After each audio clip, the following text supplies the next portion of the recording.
बिस्मिल्लाहिर्रहमानिर्रहीम। अस्सलाम वालेकुम नाज़रीन, आप देख रहे हैं सवाल। मैं हूं barrister Ehtesham Amiruddin. Prime minister of Pakistan Imran Khan का कोरोना टेस्ट कल मुस्बत आया। उसके बाद हमने देखा कि सोशल मीडिया में टॉप ट्विटर ट्रेंड भी रहा। प्राइम मिनिस्टर साहब को बहुत सारे लोगों ने नेक तमन्नाओं का उनके लिए इजहार किया, दुआएं भी दी।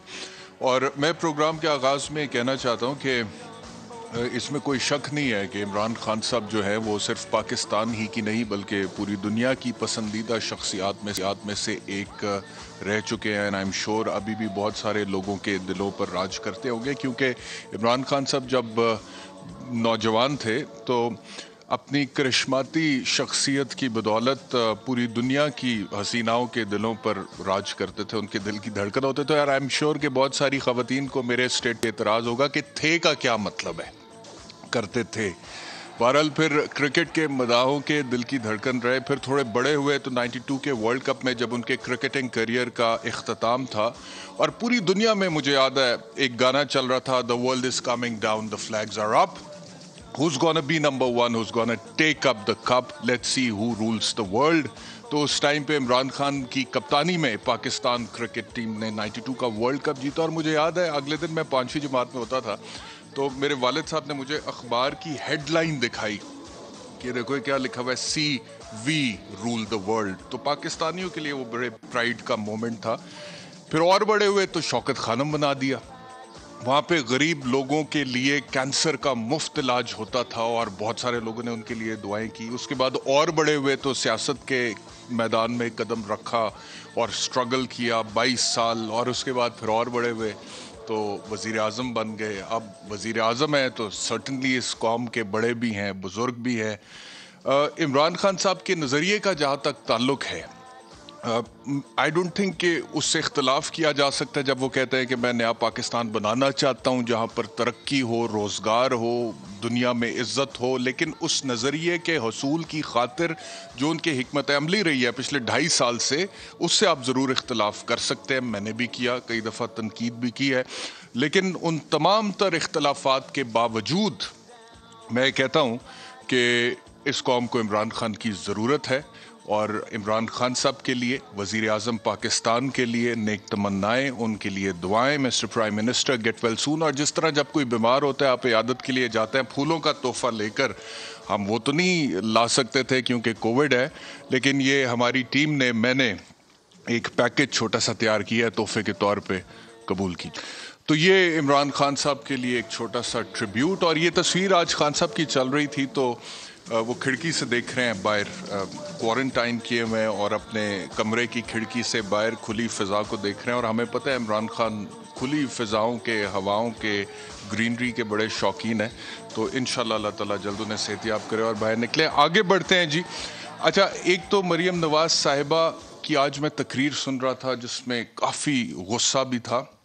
मेरे ख्याल में उसकी एक वजह तो यह है कि पीडीएम टूटी है टेक्निकली पाकिस्तान पीपल्स पार्टी के साथ जो उनका इख्तलाफ हुआ है। उसके बाद फिर नैब ने 26 तारीख को मरियम नवाज़ को तलब किया और इसी वजह से बहुत गुस्से में उन्होंने सिलेक्टर्स और सिलेक्टेड के हवाले से बहुत सारी बातें की हैं। अगर आपके पास वो फुटेज है तो दिखाइएगा। मैं पॉलिटिक्स पे आजकल ज़रा इज्तनाब कर रहा हूँ बात करते हुए, because I think that we heading towards a national emergency in the form of corona and we should give importance to that. लेकिन फिर भी फुटेज दिखाइए। मैं कोरोना के पॉइंट ऑफ व्यू से दिखाना चाहता हूँ। प्रोड्यूसर फुटेज आप दिखा रहे हैं, मरियम नवाज साहिबा तकरीर कर रही हैं और वो मैंने रेड सर्कल अपने प्रोड्यूसर साहब को कहा था लगा दें जिसमें एक आध बंदे ने मास्क पहना है, बाकी किसी ने मास्क पहना ही नहीं है।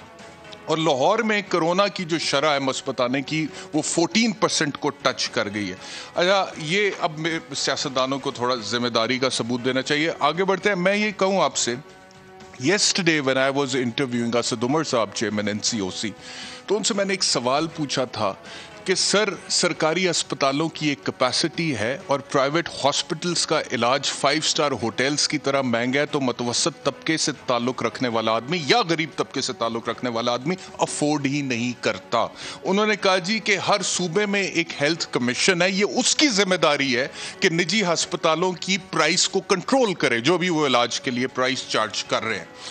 आज मैंने उस पर रिसर्च की और रिसर्च में ये बातें सामने आई, बड़ी इंपॉर्टेंट है जो आपसे शेयर करना चाहता हूँ। 2017 में चीफ जस्टिस से साकिब निसार साहब, उनके भी जुडिशल एक्टिविज्म से बहुत इख्तलाफ किया जा सकता है, लेकिन एक ये सो मोटो नोटिस उन्होंने बड़ा अच्छा लिया था जिसमें उन्होंने पंजाब के हेल्थ कमीशन को ये कहा था कि आप हमें बताएं कि ये लाहौर के जो महंगे तरीन प्राइवेट हॉस्पिटल्स हैं ये कैसे चार्ज करें अपने पेशेंट्स को। रिपोर्ट मुरतब हुई, सुप्रीम कोर्ट में जमा हुई, लंबी चौड़ी डिटेल्स उसके अंदर आई कि कोई खातून जाती है डिलीवरी के लिए, कोई किसी का अपेंडिक्स का ऑपरेशन है, किसी का लिवर का, किडनी का, हार्ट का, लंग्स का मसला है, कोरोना अभी तक नहीं था, तो उसमें बेसिक कॉस्ट क्या आती है इलाज प्रोवाइड करने की उस पेशेंट को, और फिर अस्पताल चार्ज कितना करता है, और फिर बहुत सारी चीज़ें सामने आई।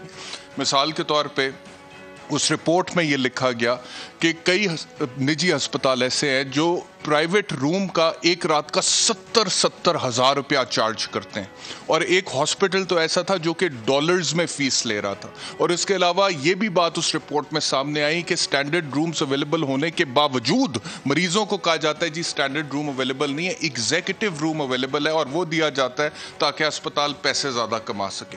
सुप्रीम कोर्ट ने इसके ऊपर एक जजमेंट दी और कहा कि ये जो रेट्स हैं निजी अस्पतालों के, दे आर आर्बिट्ररी, यानी कि अपनी मर्जी से ये जो इनका दिल करता है कर लेते हैं, कोई स्टैंडर्ड ही नहीं है, दे आर अनस्ट्रक्चर्ड। और तीसरी बात, इनकी कोई रेगुलेशन नहीं हो रही है। और सेक्शन 40 सबसेक्शन 2M का हवाला दिया गया जिसमें पंजाब हेल्थ कमीशन एक्ट 2010 का जो है ये लिखा हुआ है कि प्राइस कंट्रोल करना हेल्थ कमीशन का काम है। तो सुप्रीम कोर्ट ने डायरेक्शन दी जी कि आप प्राइस को कंट्रोल करें। अब उस डायरेक्शन के ऊपर फिर बाकायदा तौर पे कुछ चीज़ें सामने आई, मैं अपने पैनल का भी तारुफ कराऊंगा क्योंकि ये इसलिए इम्पोर्टेंट है कि अब कोरोना की जो वेव है वो सूबों में का बड़ा इम्पोर्टेंट किरदार है 18वीं तरमीम के बाद, because health is a provincial subject ना, वफाक एक हद तक ही कर सकता है। अच्छा जी, इस रिपोर्ट में फिर उन्होंने क्या किया मैं आपसे शेयर करता हूँ कि कमरे के चार्जेस, प्रोसीजर इलाज के चार्जेस, और ये जो टेस्ट होते हैं मरीजों के उसके चार्जेस उन्होंने बताए। लंबे चौड़े टेबल्स हैं, लेकिन अभी मैं थोड़ी देर में आपके सामने रखूंगा होश रुबाएं कि कैलकुलेटेड बेस कॉस्ट कितनी आ रही है, और फिर उसको असल कितना चार्ज किया जा रहा है, और उसके बाद फिर जो है सामने वो प्रपोज्ड कॉस्ट क्या है कि असल में इतना चार्ज किया जाना चाहिए।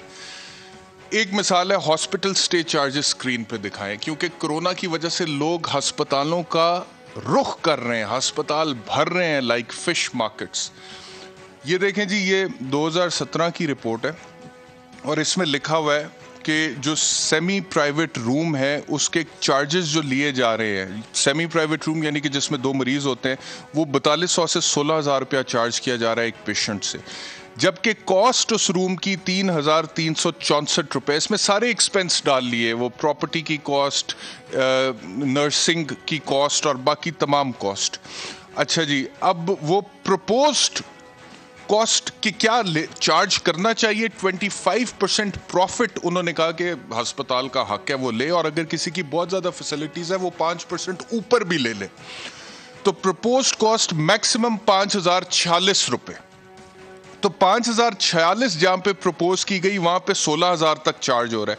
फिर प्राइवेट रूम लेवल 3 का 7,229 रुपये जहाँ पे कॉस्ट प्रपोज किया गया कि इतनी होनी चाहिए, वहाँ पर 36,000 तक चार्ज किया जा रहा है, जहां पर 14,000, हाँ मैक्सिमम, ये मैक्सिमम। इससे नीचे भी उन्होंने कहा कि अगर बी कैटेगरी का, सी कैटेगरी का अस्पताल है तो ये प्रपोज कॉस्ट इससे भी कम होनी चाहिए।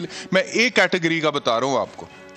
अच्छा जी, जहां पर 14,000 कॉस्ट है वहां पे भी 30,000 30s में चार्ज किया जा रहा है। उसके बाद जहां पर उन्होंने कहा ए ग्रेड हॉस्पिटल और लेवल 1 का प्राइवेट रूम है, शशके हैं उसके कमाल, वहां पे मैक्सिमम 20,000 कॉस्ट इन्हें लेनी चाहिए, और इसमें इनका प्रॉफिट है 25-30% के करीब, लेकिन वहां पे तकरीबन 70,000 चार्ज किया जा रहा है। आईसीयू बेड जो है वहां पे 15,675 रुपए चार्ज किए जाने चाहिए, लेकिन 22,000 तक चार्ज किया जाता है। कॉस्ट 10,000 है, 10,000 कॉस्ट है, 15,000 तक वो कहते हैं चार्ज कर ले, लेकिन 22,000 तक चार्ज किया जाता है। इसी तरह आगे मैं आपको प्रोसीजर्स का बताऊं। अब ये कोरोना का जो मरीज होता है इसको नेबुलाइजेशन कराई जाती है बार बार। तो नेबुलाइजेशन के क्या हकायक सामने आए जी, कि जो कॉस्ट है उसकी नेबुलाइज करने की कोरोना के मरीज को एक दफ़ा वो 113 रुपये होती है। अगर ग्रेड ए का हॉस्पिटल है यानी कि शशके वाला हॉस्पिटल है तो मैक्सिमम वो 170 रुपए उसके चार्ज कर सकता है, लेकिन 1100 रुपए तक चार्ज किया जा रहा है। उसके बाद एंजियोग्राफी, हार्ट का जो पेशेंट है, अगर उसकी जो बेस कॉस्ट है एंजियोग्राफी की वो 10,882 रुपए लिखी हुई है इस टेबल में। ये वो रिपोर्ट है जो सुप्रीम कोर्ट में हेल्थ कमीशन पंजाब ने खुद जमा कराई है और सुप्रीम कोर्ट ने अपनी जजमेंट का हिस्सा बनाया इस रिपोर्ट को। अच्छा जी, 10,882 कैलकुलेटेड बेस कॉस्ट है और वो कहते हैं जी मैक्सिमम इसके ऊपर प्रॉफिट आप ले लें तो 16,323 रुपए maximum A grade hospital charge कर सकता है, लेकिन 29,000 तक चार्ज किया जा रहा है। वुंड्स डेब्रिडमेंट जो कैलकुलेटेड कॉस्ट है वो 806 रुपए है, प्रपोज्ड कॉस्ट कह रहे हैं कि 1200 तक चार्ज कर ले, लेकिन उसमें 1 लाख रुपए तक चार्ज किया जा रहा है। तो ये तो प्रोसीजर्स के हवाले से हो गया। उसके बाद आगे टेस्ट्स के ऊपर अगर हम आ जाएं तो कोरोना के पेशेंट का सिटी स्कैन भी होता है। जब वो बिगड़ जाता है मामला उसका तो देखते हैं कि चेस्ट में वायरस कितना फैल चुका हुआ है और लंग्स को कितना इफेक्ट किया है और बाकी एरिया को कितना इफेक्ट किया है। तो सिटी स्कैन में जो प्लेन सिटी स्कैन होता है उसकी जो कॉस्ट है कैलकुलेटेड कॉस्ट वो 4,496 रुपए है। उन्होंने कहा जी शशके वाला ए ग्रेड क्वालिटी हॉस्पिटल 6,359 रुपए चार्ज कर सकता है, लेकिन 6,359 की बजाय 9,000 तक चार्ज किया जा रहा है। अच्छा जी, फिर with contrast CT scan with contrast base cost है 5,882 रुपए के करीब और मैक्सिमम जो चार्ज कर सकते हैं वो 8,500 के करीब चार्ज कर सकते हैं, लेकिन 13,000 तक चार्ज किया जा रहा है मरीजों से। अच्छा, फिर MRI, बल्कि हाँ जी MRI, उसमें जो बेस कॉस्ट है वो 4,344 है और प्रपोज किया गया कि 5,641 तक आप इस पे चार्ज कर ले, लेकिन 20,000 तक चार्ज, यानी कि आप 5,000 अगर आपको प्रपोज किया जा रहा है उसमें आपका 25-30% प्रॉफिट है, आप उससे 4 गुना ज्यादा 20,000, आप 5 गुना ज्यादा 6 गुना ज्यादा चार्ज कर रहे हैं। तो इस हवाले से मेरे साथ पैनल है, क्योंकि असद उमर साहब ने कल कहा था कि ये प्राइस कंट्रोल करना सूबों का काम है। तो पंजाब से डॉक्टर यास्मीन राशिद साहिबा, हेल्थ मिनिस्टर पंजाब, हमारे साथ हैं जी, आपका बहुत शुक्रिया। पेशावर से doctor Maqsood Ali, CEO health care commission KPK, और बलूचिस्तान से लियाकत शाहवानी साहब हमारे साथ हैं जो बलूचिस्तान गवर्नमेंट को रिप्रेजेंट करेंगे, और सिंध से हमारे साथ कोई भी नहीं है क्योंकि सिंध गवर्नमेंट की मेरे साथ बड़ी मोहब्बत चल रही है। और हालांकि कल परसों वो जो फैसला आया था ख़वातीन हज़रात सिंध हाई कोर्ट का जिसमें 2 MPs को सिंध गवर्नमेंट के सस्पेंड किया था, मैंने बताया कि I disagree with that judgement. जहां पर पीपल्स पार्टी ठीक होगी मेरिट्स पर उनके हक में बोलेंगे, लेकिन जिधर कुत्ता काटेंगे वैक्सीन ही देंगे ना, चुप नहीं करूंगा, करते नहीं जितना बॉयकॉट करना है। एक ब्रेक लेते, ब्रेक के बाद वापस आते हैं।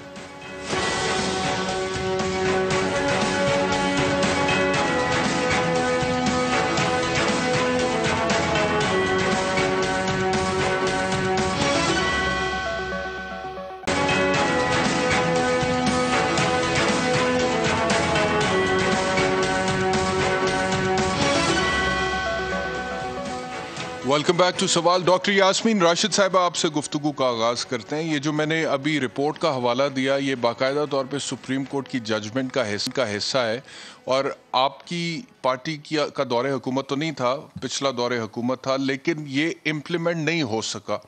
अब आप हेल्थ मिनिस्टर हैं, कोई चांसेस हैं ये इम्प्लीमेंट हो जाए, ख़ास तौर पे आजकल के दिनों में जब कोरोना की वबा फैल रही है and we are heading towards a national emergency, खुदा ना खास्ता। ये प्राइवेट हॉस्पिटल्स का जो माफिया है, वो खान साहब कहते हैं ना चीनी माफिया, आटा माफिया, माफियाज, तो ये कोई माफिया बना हुआ है। इस माफिया को कैसे कंट्रोल किया जा सकता है डॉक्टर यास्मीन राशिद साहब? देखिए, सबसे पहले तो आपको let me tell you the history of health care commission.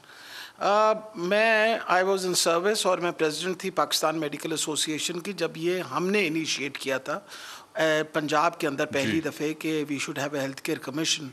जिस हेल्थ केयर कमीशन के तहत प्राइवेट सेक्टर रेगुलेट हो, तो credit goes to us for forming this health care commission.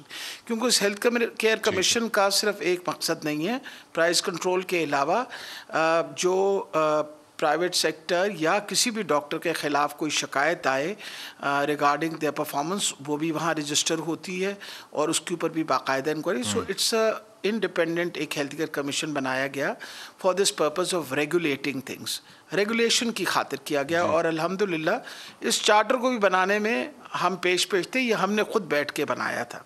सो ये पाकिस्तान मेडिकल एसोसिएशन को पहले तो उसका क्रेडिट दीजिए कि उसने एक एफर्ट करके एक ऐसी लेजिस्लेशन लेके आए जिसकी वजह से प्राइवेट सेक्टर को बहुत हद तक और अलॉन्ग विद दैट जो ग्रीवेंसेस मरीजों के होते हैं बिल्कुल देते हैं जी। उम्मीद हो। अब आ गया मकसद, बिल्कुल ठीक है जी। अब इम्पॉर्टेंट चीज़ क्या है, इम्प्लीमेंट हुआ, इम्प्लीमेंट होने के बाद बाकी सूबों के अंदर भी ये हेल्थ केयर कमीशन बना।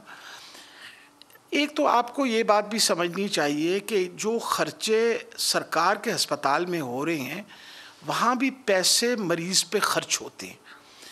एक आईसीयू और या अगर मैं एक वेंटिलेटर पे मरीज़ डले तो मेरे साथ जो लोग बैठे हुए हैं उनको भी पता होगा कि हमारा भी बहुत बड़ी रकम खर्च होती है। मेरे मेयो अस्पताल का बजट जो है वो 8 अरब रुपए है। I give 8 billion rupees a year to Mayo Hospital to look after the patients there. अब मकसद ये है कि प्राइवेट सेक्टर के अंदर हमारी पूरी कोशिश होती है इसको रेगुलेट करने का। और ये हेल्थ केयर कमीशन, क्योंकि मुझे अगर आप टाइम से बताते तो आई वुड हैव इंश्योर्ड कि मैं हेल्थ केयर कमीशन से जो इस वक्त काम कर रहे हैं उसको इस कोविड के पेंडेमिक में बहुत हद तक हेल्थ केयर कमीशन ने बहुत मुस्बित काम किया। इसलिए कि number 1, all medicines which were given in the private sector, जिसके अंदर आपको पता है एक्टेमरा भी था, इंजेक्शंस, रेमडेसिविर भी थे, they were all controlled at a price। मैं बात मुकम्मल करने दें ना, मैं 15 मिनट आपकी बात सुनी, नहीं मुझे बात तो करने दीजिए ना। I heard you for 15 minutes। तो मेरा ये मतलब है कि they put in all the effort which had to be put in। अब जहाँ तक ताल्लुक है देखें ना, इस वक्त आपने फरमाया कि अस्पतालों में रश है। कल इसके ऊपर एक कॉम्प्रिहेंसिव रिपोर्ट हमने बाकायदा चीफ सेक्रेटरी के साथ बैठ के हमने पब्लिश की कि हमारे पास अल्हम्दुलिल्लाह इस वक्त भी हमारे सरकार के अस्पतालों में कैपेसिटी है। और हमने मज़ीद इनको भी कहा है प्राइवेट हॉस्पिटल्स को कि जो प्राइवेट हॉस्पिटल्स में अपने कोरोना वार्ड्स बंद कर दिए थे वो दोबारा आप अपने वार्ड्स खोलें। और पिछली दफ़ा भी ये सारे वार्ड्स जो थे they were under the supervision of health care commission ने ज़बरदस्ती खुलवाए थे कुछ अस्पतालों में जाके। अच्छा, क्योंकि हमने कहा था कि प्राइवेट सेक्टर की भी इसमें कंट्रीब्यूशन होनी चाहिए। और बहुत सारे प्राइवेट अस्पतालों को कहा था कि आपको बंद कर दिया जाएगा अगर आपने कोरोना के मरीजों को एंटरटेन नहीं किया, क्योंकि लोगों को अभी भी ऐसा ही हो रहा है। चॉइस वो कहता जी मैंने जी बिल्कुल आपको बताया, कल इंस्ट्रक्शंस दी हैं सारे उन हॉस्पिटल्स को। अच्छा। कि जिन हॉस्पिटल्स ने अपना कोरोना वार्ड्स बंद किए उनको दोबारा खोल डालिए, because we would be needing all the help from the private sector. मेरा एक सवाल है यहाँ पे, आई एम श्योर मेरा भी आप काउंटर क्वेश्चन ले लीजिए प्लीज। आई एम श्योर कि हेल्थ केयर कमीशन कुछ ना कुछ काम कर रहा होगा, लेकिन जो भी वो काम कर रहा है it is not up to the level जितना रिक्वायर्ड है। बिकॉज कल मैं आपको बताता हूँ, असद उमर साहब के साथ जब मैंने शो किया उसके बाद मुझे एक ट्वीट आया जिसमें उन्होंने मुझे कहा जी कि उनके जो भी शख्स थे मुझे ट्वीट कर रहे थे कि उनके वालिद साहब को कोरोना हुआ, एक निजी अस्पताल में 5 दिन वो ज़ेरे इलाज रहे और बिल बना 7 लाख रुपया, उसके बाद उनके वालिद साहब की डेथ होगी। इसी तरह मेरे पास बहुत सारे मुख्तलिफ ज़राए से रिपोर्ट्स हैं डॉक्टर साहिबा के मुख्तलिफ निजी अस्पताल 40,000, 50,000, 70,000 तक सिर्फ रूम का चार्ज कर रहे हैं, स्पेस लेने का। और दूसरा कुछ निजी अस्पताल जो हैं वो 1.25 लाख, 1.5 लाख, 1.25 लाख डेली का बिल बना रहे हैं मरीजों को ट्रीट करने का। तो वो जो प्राइस कंट्रोल आपने कहा, बहुत सारे हेल्थ कमीशन के काम है, अगर सिर्फ ये प्राइस को ही कंट्रोल कर ले आजकल के दिनों में तो लोगों को बहुत ज्यादा रिलीफ मिल जाएगा, मैं समझता। जी आप बिल्कुल सही कह रहे हैं, लेकिन बतौर हुकूमत एक बात आप देखें ना, हम जब सरकार का अस्पताल में जगह दे रहे हैं and patient wants a choice, I agree कि हमें प्राइवेट सेक्टर को हर हाल पे रेगुलेट करना पड़ेगा और हम कर रहे हैं। एंड आई टोल्ड यू कि प्रीवियसली इस प्रीवियस वेव्स के अंदर हमने इंश्योर किया कि सारे प्राइवेट सेक्टर हॉस्पिटल्स जो हैं वो अपने बाकायदा कोविड वार्ड्स बनाएं, चाहे उनकी कैपेसिटी अगर 40 बेड्स की है तो डॉक्टर साहब, माजरत के साथ सरकारी अस्पतालों में इतनी कैपेसिटी नहीं है, सरकारी अस्पतालों में इतनी कैपेसिटी नहीं है कि सबको अकोमोडेट कर लें। नहीं, आपको आप मेहरबानी करके जो मेरे पास स्टेटिस्टिक्स हैं मैं उनके मुताबिक आपसे बात कर रही हूँ। आज के दिन में अगर 2090 केसेस सामने आए हैं तो मेरे अस्पताल में अभी भी capacity of the patients who have been admitted who are serious, अभी भी मेरे पास 40% कैपेसिटी हॉस्पिटल्स में है, मेरे पास वेंटिलेटर्स पे कैपेसिटी है, मेरे पास पूरी डिटेल्स पूरे पंजाब में अवेलेबल होती है and I take a report it on every night. जी बताइए। डॉक्टर साहिबा, मुझे आपका बड़ा एहतराम है and I don't feel like countering you, लेकिन मेरे पास ये इन्फॉर्मेशन मौजूद है डॉक्टर साहिबा के सरकारी अस्पतालों ने बाकायदा तौर पे कहा जी हमारे आईसीयूज चोक्ड है, हम सीरियस मरीजों को नहीं ले सकते। और उसके अलावा सिफारिश नहीं, आपको किस अस्पताल ने सिफारिश के बगैर मैं आपको बता दूंगा, अगर आप कहती हैं मैं ऑन एयर बता दूं, मैं ऑन एयर भी बता सकता हूं, लेकिन गलत बात नहीं, I am not lying doctor साहिबा, मैं बिल्कुल सही कह रहा हूं। मेरी बात तो सुन लें, मेरी बात सुन लें ठंडे डॉक्टर साहिबा, ठंडे दिल से, मैं भी गलत बात नहीं कर रही ना, ठंडे दिल से। मैं भी ठंडे दिल से बात तो सुन लेना। आई एम डॉक्टर साहिबा मेरे पास 24 hours of the day। Doctor साहिबा मेरे पास एविडेंस है डॉक्टर साहिबा कि जहां पे मरीज मिसाल के तौर पे जहां पे कोरोना का इलाज हो रहा है, जब तक उसके पास रेफरेंस नहीं है उसको मुश्किल होता है वहां पे एडमिशन, और आईसीयूज वो कहते हैं चोक्ड है, हम ले नहीं सकते, वेंटिलेटर की जरूरत पड़ गई, हम दे नहीं सकते। जी मेरा ख्याल है कि जिसने भी ये बात कही है, हमने स्टैंडिंग इंस्ट्रक्शंस दी हुई हैं, देयर इज अ हेल्पलाइन जिस पे हम कहते हैं कि आप फ़ोन करें, 1122 आपको ट्रांसफ़र करेगा, और जब 1122 ट्रांसफ़र करता है तो एक सेंट्रल कंट्रोल रूम है जो बताता है कहाँ कितने बेड्स अवेलेबल हैं, और हमें प्राइवेट सेक्टर में भी पता होता है बेड्स कितने अवेलेबल हैं। डॉक्टर असद असलम है is completely responsible for all the statistics. ये इसलिए इस तरह के जब बयानियाँ आता, अब फॉर एग्जाम्पल मैं आपको बताने लगी हूँ, हर बंदा कहता है मैंने PKLI जाना है। अच्छा, अब PKLI के अंदर ट्रांसप्लांट्स शुरू हो चुके हैं, हमने पूरा अस्पताल अभी नहीं उसके लिए मखसूस किया, because we want our transplants to continue. Mayo अस्पताल के अंदर इस वक्त मेरे पास 130 बेड्स अवेलेबल हैं, 130 बेड्स। I have 30। परसों की बात है, मुझे किसी ने कहा कि हम मेयो हॉस्पिटल लेकर गए अपने मरीज को, उन्होंने कहा जी आप ले जाएं यहाँ से। ये परसों की मैं आपको बात बता रहा हूँ, अगर आप कहेंगे तो मैं उन लोगों का नाम, एड्रेस, हर चीज आपको दे दूंगा। बट डॉक्टर साहब लेट मी मूव फॉरवर्ड। सब कुछ बताएं, will hold an inquiry on it, I will hold an inquiry on it. लेकिन मैं आपको बता दूं कि बहुत सारी खबर जो आती है उसमें अपनी प्रायोरिटीज लोग रख के जाते हैं कि जी हमें उधर दाखिल करें। भाई अगर वहाँ कम बेड्स हैं तो जहाँ ज़्यादा बेड्स हैं हम वहाँ आपको दाखिल कर देंगे। इस वक्त हमारे और कल हमने 114 नए वेंटिलेटर्स लाए हैं which have been given to all the hospital. चले जी, अल्लाह करे कि सिस्टम में मैं तो कह रहा हूँ अल्लाह करे जो आप कह रही हो बिल्कुल दुरुस्त हो, लेकिन अगर लोगों को प्रॉब्लम होता है, मकसद हरगिज ये नहीं है डॉक्टर साहिबा, प्लीज ये ज़हन में रखिएगा, मकसद हरगिज ये नहीं है कि मैं पंजाब गवर्नमेंट को एम्बेरस करना चाहता हूँ। मैं सिर्फ ये चाह रहा हूँ कि अगर किसी को प्रॉब्लम है और फैसिलिटीज अवेलेबल है जैसा कि आप कह रही हैं, तो फिर उनको रिलीफ मिल जाए। और प्रोड्यूसर साहब अगर हो सके तो मुझे समा का नंबर बता दीजिएगा, अगर किसी को कोई शिकायत है सरकारी हॉस्पिटल में उनके पेशेंट को एडमिशन नहीं मिलता है तो वो हम तक वो शिकायत पहुंचाएं, हम डॉक्टर यास्मीन राशिद साहिबा तक पहुंचाएंगे पंजाब की हद तक। और अगर आपका सरकारी अस्पताल में एडमिशन नहीं हो रहा तो we will make sure doctor Yasmeen Rashid साहिबा आपके मरीज को सरकारी हॉस्पिटल में दाखिला दिलवाएं। ठीक है जी डॉक्टर साहिबा, आगे बढ़ते हैं जी।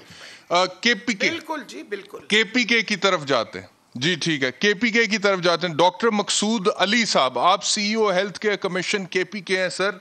पंजाब में तो देखें ना डॉक्टर साहिबा कितनी एक्टिव हैं, आप लोग क्या कर रहे हैं कोरोना से लड़ने के लिए?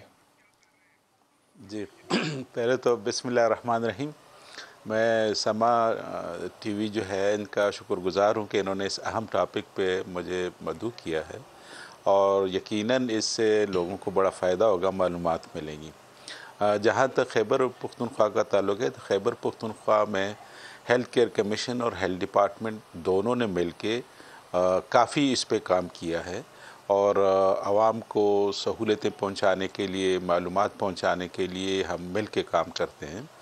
हेल्थ डिपार्टमेंट में हमारे मिनिस्टर हैं, काफ़ी एक्टिव हैं और वो तो डेली बेस पे बल्कि दिन रात में कहूँगा काम करें। हमारे सेक्रेटरी इम्तियाज़ हुसैन शाह साहब काम बता देना और हेल्थ केयर कमीशन का मिसाल के तौर पे कोरोना के हवाले से ये जो प्राइस कंट्रोल की हम बात कर रहे हैं सर कि निजी अस्पतालों के हवाले से खास तौर पे जो कि 5-5, 6-6 गुना ज्यादा चार्ज कर रहे हैं, आप लोग उस प्राइस को कंट्रोल कर रहे हैं केपीके में?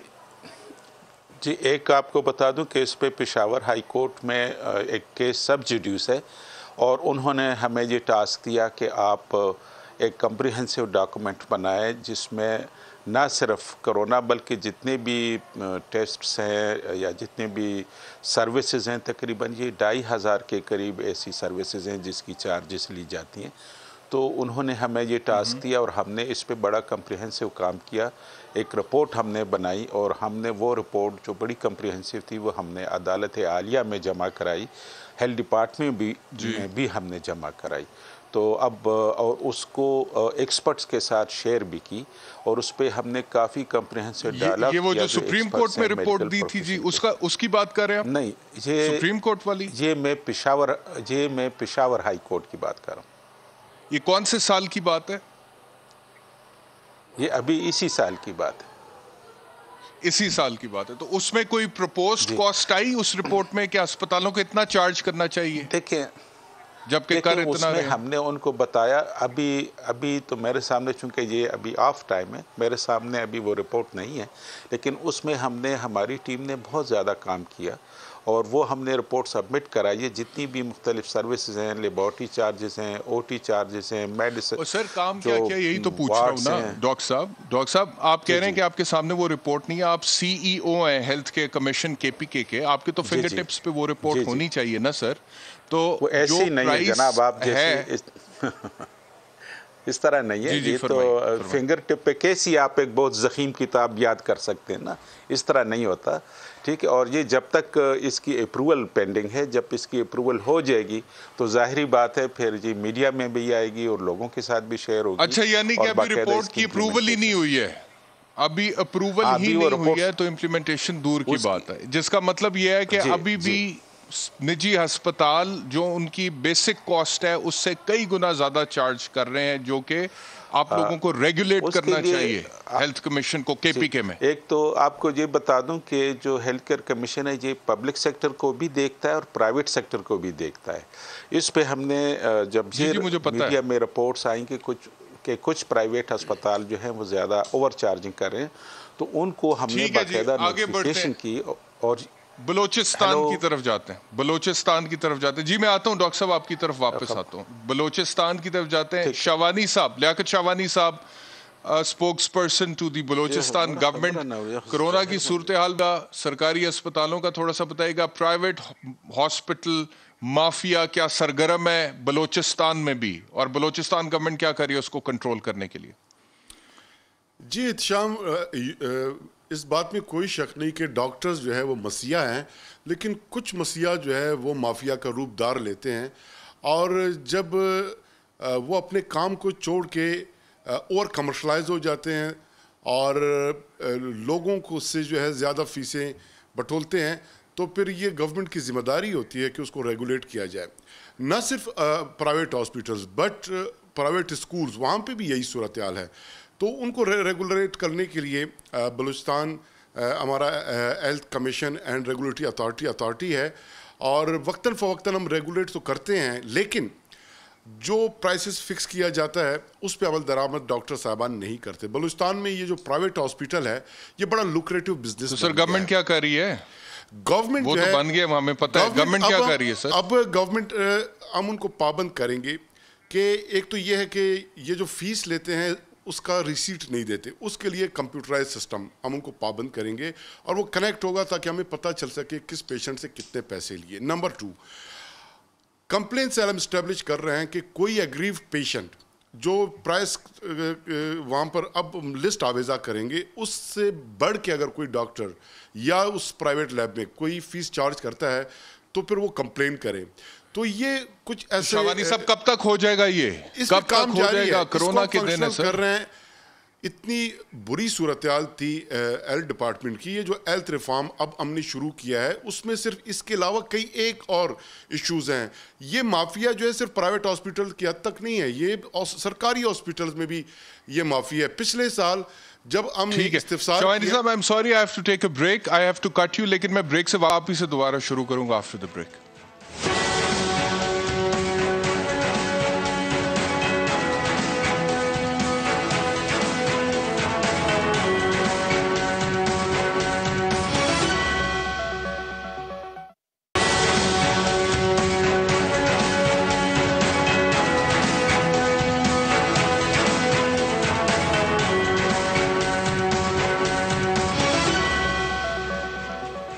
वेलकम बैक टू सवाल। लियाकत शवानी साहब, ये वैक्सीन के हवाले से असद उमर साहब ने कल कहा था कि ये बुनियादी तौर पर सूबों का भी काम है, यानी कि वफाक तो मंगवा ही रहा है लेकिन सूबों को भी मंगवानी चाहिए वैक्सीन, क्योंकि 18वीं तरमीम के बाद हेल्थ अब डिवॉल्व्ड सब्जेक्ट है। तो सूबा बलूचिस्तान अपने तई कोई वैक्सीन मंगवा रहा है सर? नहीं, अभी तो NCOC से जो वैक्सीन हमें प्रोवाइड की जा रही है अभी वही है। 16,000 लोगों के लिए डोजेस पहले आ गए थे जो हमारे हेल्थ केयर वर्कर्स थे, हमने उनको प्रोवाइड किए, और 15,000 डोजेस जो है साइनोफार्म के पिछले हफ्ते आए थे जो हमारे 60+ एज ग्रुप है उनको प्रोवाइड कर रहे हैं। और NCOC के पास जो अब 25 और 30 मार्च को भी आने हैं, बलूचिस्तान गवर्नमेंट देखिए हम तो गुजारिश कर रहे हैं कि बलूचिस्तान की जो स्कैटर्ड पॉपुलेशन है, हमारे पास वसाइल कम है, बजट कम है, हेल्थ केयर में हमारे और भी बहुत सारे इश्यूज़ हैं, तो हम फेडरल गवर्नमेंट से गुजारिश करते हैं कि बलूचिस्तान को मैक्सिमम वो डोजेस फराम करें, क्योंकि सिर्फ ये तो वैक्सीनेशन तक नहीं है। लेकिन फेडरल गवर्नमेंट सूबों से गुजारिश कर रही है। कल मेरी शो में असद उमर साहब ने कहा था, डॉक्टर यास्मीन राशिद साहिबा की तरफ आता हूँ। डॉक्टर साहिबा, और आप तीनों से ये सवाल है, KPK से, बलूचिस्तान से, पंजाब से और सिंध से भी मेरा ये सवाल है कि वफाक कहता है जी कि particularly in this state of emergency corona के लिए वैक्सीन मंगवाने में सूबों को भी फाल होना पड़ेगा। डॉक्टर यास्मीन राशिद साहिबा, ये रूसी वैक्सीन आई है और ये प्राइवेट आई है, प्राइवेट कंपनीज ने मंगवाई है, और वही हुआ है जिसका डर था। रॉयटर्स के मुताबिक ये वैक्सीन जिस कंपनी ने बनाई है वो $10 में वहां पर बेच रही है, उसमें भी उनका प्रॉफिट है। लेकिन यहां पर अब जब पाकिस्तान में आ गई है तो वही वैक्सीन की कीमत $50 से $55 फी सिंगल डोज ये ड्रैप ने तय कर दी है, ड्रैप ने। तो ये मुनासिब है डॉक्टर यास्मीन राशिद साहब? मेरा ख्याल है सबसे बड़ी ये बात है कि I think you should get everything in detail. This is these, क्योंकि इम्पॉर्टेंस थी कि सबसे पहले वैक्सीन्स को आप रजिस्टर करवाएं कि उसके बग़ैर आप इनको इंपोर्ट नहीं कर सकते। और इस पे हमने एम्फसाइज़ किया कि DRAP has to put in a price cap. DRAP ने इसको orphan drugs, there was no other rule, एक ऑफन ड्रग रूल है जिसके मुताबिक वो ये था कि जो लैंडिंग बिल है उस लैंडिंग बिल प्लस 40% जो है उसके ऊपर वो अपना वो कर सकते हैं, the expenditure of import and everything has to be put in it, और प्लस आप इस पर प्रॉफिट ले सकते हैं। ये ड्रैप ने किया है एंड आई थिंक ये रूल फॉलो करके किया है। पहले तो आप ये वैक्सीन जो गवर्नमेंट दे रही है, let me make it very clear, हमारी इंफॉर्मेशन के मुताबिक कॉन्साइनो की अभी 60,000 24th को आ रही है विच इज़ सिंगल डोज। इस पहली को 28th को 10 लाख वैक्सीन आ रही है बाय साइनोफार्म, जो ये सब गवर्नमेंट मंगा रही है। अगले महीने के in the first 20 days of next month हमारी इतला के मुताबिक 60 lakh doses are coming between Sinopharm और कॉन्साइनो की, विच आर कंसिडर्ड सबसे बेहतर वैक्सीन जो है जो गवर्नमेंट इंपोर्ट कर रही है। गवर्नमेंट हैज़ $150 million जो उन्होंने साइट पे रखे हुए थे जस्ट फॉर वैक्सीन। मेरी फैसल से आज बहुत डिटेल में वैक्सीन के बारे में बात हुई है। उन्होंने हमें बताया है कि in the next couple of months they have a constant source of vaccine जो उन्होंने negotiate करके चाइना के साथ कमिटमेंट कर ली of importing it। तो उनसे हमने ये बात कही थी कि do you want us to work independently उन्होंने कहा कि नहीं, पहले वो हमें देंगे सप्लाई, फिर मैं उसके ऊपर ऑलरेडी बात करना शुरू कर दिए है कि हमने गवर्नमेंट के साथ, I have a meeting tomorrow जिसपे हमने सेटल करना है कि हमने कितनी वैक्सीन मंगानी है। आप ये भी समझें कि Covax which is international collaboration, वो 4,40,00,000 लोगों के लिए अगले 3 महीने के अंदर उन्होंने हमें वैक्सीन देनी है। अब मकसद ये है कि ये वैक्सीन को लगाने के लिए वक्त लगता है। इंशाल्लाह हमने अपनी स्पीड तेज़ कर दी है। जैसे लाहौर में 1 सेंटर था, अब हम 4 सेंटर बनाने लगे हैं। प्राइवेट वैक्सीन को आप कह रहे हैं कि जिस तरह से रेगुलेट किया जा रहा है वो बिल्कुल सही है। ड्रैप ने जो कीमत उसकी जी, फिक्स मैंने की है, आपको $50 से $55 मैंने आपको बताया कि व्हाट हैज हैपेंड। मैंने आपको बताया कि how have they settled it. ये सवाल आप ड्रैप से पूछें, क्योंकि मैंने ख़ास तौर पर उनसे पूछा था कि व्हाट आपने प्राइस किस तरह की है। It is based on the landing bill plus 40%। हाँ, नहीं, मैंने बात मेरी सुनिए एहतिशाम साहब, please don't put words in my mouth. आपने ड्रैप की बात की, अच्छा। मैंने आपको ड्रैप की एक्सप्लेनेशन दी है। I have told you what has been done. एक बात। दूसरी इंपॉर्टेंट ये चीज़ है कि हुकूमत जो है वो बिल्कुल एक जुडिशियस तरीके से फेडरल गवर्नमेंट सबको अकॉर्डिंग टू पॉपुलेशन दे रही है। और हमारे पास इस वक्त एक सवाल है 5 लाख वैक्सीन आई हैं। एक सवाल है आखिरी, मेरे पास वक्त कम है। ड्रैप ने आपको जो कहा है जी बताइए, और कि जी हमने बिल्कुल सही रेगुलेट किया, मुझे फैसल सुल्तान साहब ने बताया है। अच्छा चलें, जो भी फैसल सुल्तान साहब ने बताया हाउ द मिसाल के तौर पे अगर मैं इसको एक पाकिस्तानी की हैसियत से मैं इसको वेरीफाई करवाना चाहता हूं कि ड्रैप ने जिस फॉर्मूले के तहत प्राइवेट कंपनियां जो वैक्सीन मंगवा रही हैं वो ओवरचार्ज नहीं कर रही हैं, तो मैं किससे पूछूं, कैसे वेरिफिकेशन होगी? आप ड्रैप के हेड से पूछ लीजिए, आस्क ड्रैप अबाउट इट। जो ड्रैप के हैं, the people who are in charge of DRAP, वही बताएंगे ना आपको। मैंने सारी इंफॉर्मेशन इसलिए ली। एक मिसाल है, अभी एक मिसाल है, अगर ड्रैप ने गलती की है, अगर ड्रैप ने गलती की है तो उनको कौन पूछेगा? तो ये कैबिनेट में जारी जी, कैबिनेट में अप्रूवल के लिए जा रहा है। The cabinet, it has to go to the cabinet for approval. Cabinet, ये एक प्राइस प्रपोज हुई है जो कैबिनेट में जारी है। It has to be discussed in the cabinet. मेरे पास वक्त बिल्कुल खत्म हो। केपी के चलते हैं। केपी के डॉक्टर मकसूद साहब, कोई वैक्सीन की हम उम्मीद रखें केपी के अवाम के लिए? आप लोग खुद भी कोई हिलजुल करेंगे सर? देखें, जिस तरह मैडम ने आपको कहा, ये जो जितनी भी इंपोर्ट होती है ना मेडिसिन, इसमें मेन जो रोल होता है वो ड्रेप का होता है। तो अगर ड्रेप किसी भी प्राइवेट एजेंसी को या कंपनी को वो रजिस्टर करती है, उनको अलाउ करती है, तो अगर वो कंपनी केपी में आके काम करेगी तो हमें तो कोई इतराज़ नहीं है, क्योंकि तो गवर्नमेंट की पॉलिसी के मुताबिक होगा।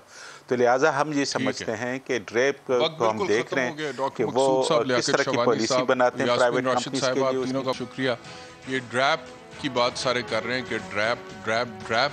प्रोड्यूसर साहब, ड्रैप के जो हेड हैं पता करें उनका कौन है, उनको अगले शो में इनवाइट करें, क्योंकि ये प्राइसिंग वाला जो मामला है ये बहुत इंपॉर्टेंट है और इसके पीछे जो है अब हम पड़ गए हैं। और ख़ास तौर पे कोरोना के दिनों में जो सही चार्जेस हैं आवाम से वही चार्ज किए जाने चाहिए। तो वील गो आफ्टर ड्रैप नाउ। आपसे इंशाल्लाह अगले हफ्ते मुलाकात होगी। अपना ख्याल रखिए। अल्लाह हाफ़िज़।